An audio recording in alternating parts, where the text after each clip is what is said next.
All right, hey, here's what we're going to do. We're going to graph some points and slopes. Now, one thing you can always remember, negative slopes have to go down, positive ones go up. I can tell by looking at it that's a negative slope. I might even want to write the word, I know it's got to go what? Down. I know this one's got to go down. This one's got a negative in front of it right there. It's kind of hard to see. I know it's going to go down, and we'll figure out these others here in a minute. But all I'm going to do here is this. Put a dot at the point negative 4, 3. 1, 2, 3, 4, and down. 1, 2, 3. Put a dot. That's my starting point. And the slope is negative. Now notice there's a negative on the bar. I always put it with the top one. I make a lot less mistakes. Because here's what I'm going to do. As I do this, I'm going to treat the positives, remember, go up. The negatives are going to go down. This is going to go down 2. But I'm always going to go right. No matter what, I'm always going to go right 3. This is not a negative 2 and a negative 3. It's like one of these values. It's negative 2, positive 3. So this slope will go like that. And notice the line did go which way? Down, so I know I have it correct.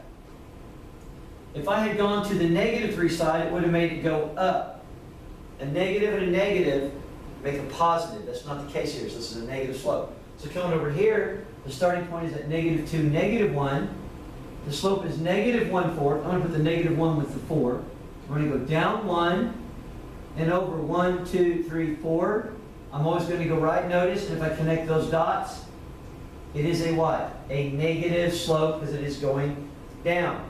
Now this time they didn't give me a point, but they did. The y-intercept is the same thing as the point 0, 2. 0, 2 is right there, just up 2 on the y-axis. It's called the y-intercept. It crosses where it crosses the y at. So the x value is always 0 anywhere on this line. Up 2, and it's a negative 4, and there's none of the numbers, so I put it over 1. I can make it a fraction. So now I'm going to go down 1, 2, 3, 4, but over 1, and my slope does this. And notice, it is going down, so I do have it correct. Now look at this one here. This is what we call slope-intercept form. Y equals mx plus b, where this 2/7 is really the m, or the slope, and the y-intercept is just this number right here. Well, because it's a minus, it just means it's negative 4. So to graph it, this is a positive slope, so I know it's got to go what when I'm done? It's got to go up. Start down at negative 4 on the y-intercept, 1, 2, 3, 4, right here. And then you're going to go up 2, and over 1, 2, 3, 4, 5, 6, 7. Put a dot, and then just connect the dots. There we go. So there was my slope, 2/7. Now to work this one over here requires a little bit of work. It's not in the form y equals mx plus b, but I can make it that way. Because basically what's being done is I'm adding 2x each side, so I need to undo it by what? Minusing 2x. Meaning I will have negative 4y equals negative 2x minus 8. And now then I have to get the y by itself, so I got to divide everything by a negative 4. If I do it here, I got to do it where? Here and here.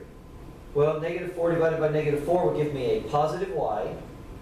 Now, negative 2 divided by negative 4, negative 2 will go into each of these, which will go into that once, and will go into that twice. So I have a positive 1/2 slope, which is 1/2 x.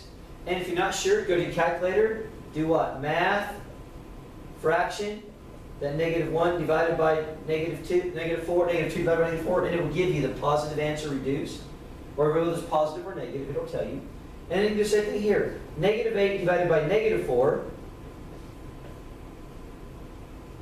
Well, negative 4 will go into both of those, which will give me 2 over 1, or just a plus 2. And once again, math fraction, negative 8, I've written very well, divided by negative 4, will give you that. So I know that my slope is 1/2, and my y-intercept is positive 2. So this one will start up here at 2, and it's going to go up 1 and over 2. And you can keep going up 1 over 2 if you want to kind of make all the, it is basically what? Connect the dots like there, and there's your line. It is a positive slope. It is going up.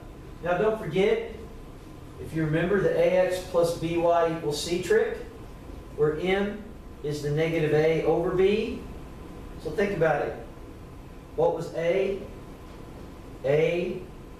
b, See, A is 2, so the opposite of 2 is negative 2, and B is negative 4, and negative 2 divided by negative 4 makes a what? Positive 1/2. What was our slope? Positive 1/2.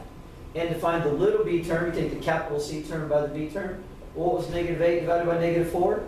It was a positive 2. Another little shortcut right there. That's how you work those to graph those and make them work using your y-intercept.